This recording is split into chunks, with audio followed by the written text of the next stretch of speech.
Hello all, myself Vedangi and I am a legal intern at Lexis and Company. So guys, my another topic for today's discussion is the case analysis of Bandhua Mukti Morcha versus Union of India.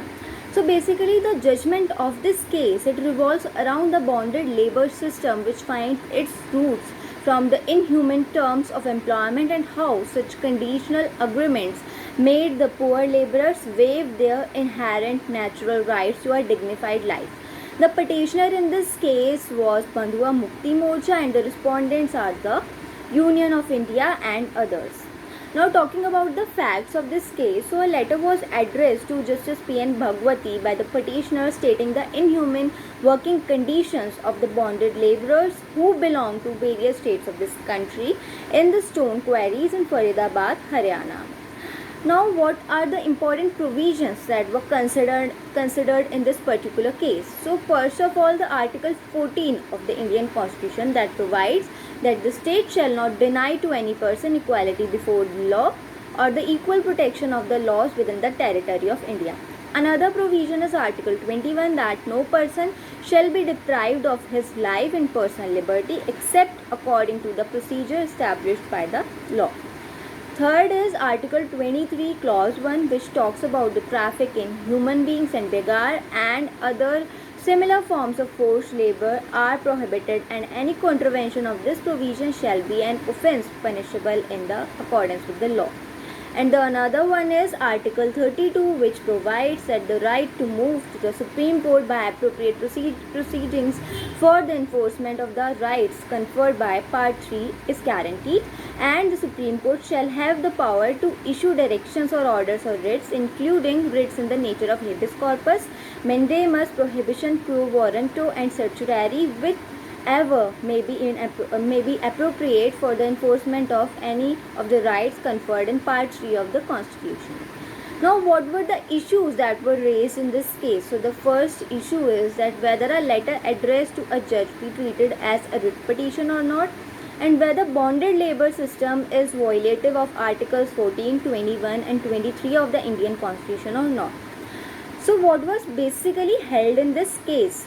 So, first of all, the petitioners addressing a letter to Justice P.N. Bhagwati stated that there were a large number of bonded labourers from different parts of the country who were working in some of the stone quarries situated in the district of Faridabad in Haryana under inhuman and intolerable conditions, and a mere letter addressed to a judge cannot be treated as a writ petition and therefore it is liable to be dismissed at the first instance.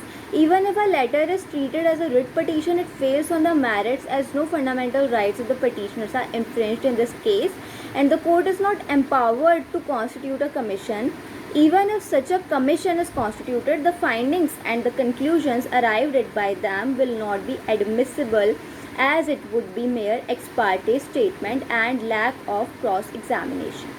There might be bonded labourers in the state of Haryana, but they are not covered by the definition under the Bonded Labour System Abolition Act 1976, and the court allowing the letter to be treated as a writ petition held that access to the justice is a basic right which should never be denied to any citizen of this country. Therefore, filing the PILs or addressing a letter to the judge of the court due to financial hindrances must be entertained.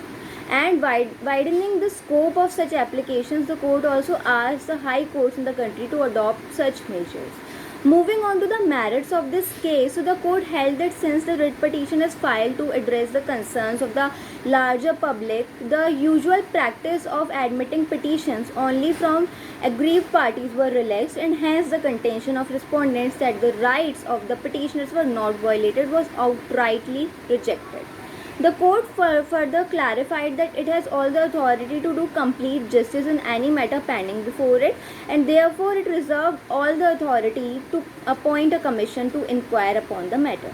Also, the findings and the conclusions arrived by the commission was admissible as cross-examination was not required for a writ petition under Article 32 of the Constitution, and the court, while addressing the inefficiency of the state in implementing the welfare legislations, held that owing to the DPSP contained in Article 39, 41 and 42 of the Constitution, the state has a never-ending obligation to safeguard the rights and provide the laborers with all the basic necessities necessities, and the fulfillment of such obligations may not be pleaded before a court of law. However, state has to fulfill it by the virtue of enacting legislations and implementing them without any bias. So what we can conclude from this entire case is that the term life under this article, Article 21, does not mean mere animal existence, but it also includes all those which are essential for an individual to lead a dignified life. A legislation will remain a dead letter if the state fails to implement it effectively, and therefore it is remembered that unfair practices like bonded labor system not just affects our labor working in such hazardous circumstances, but also affects the pride the countrymen hold as a nation.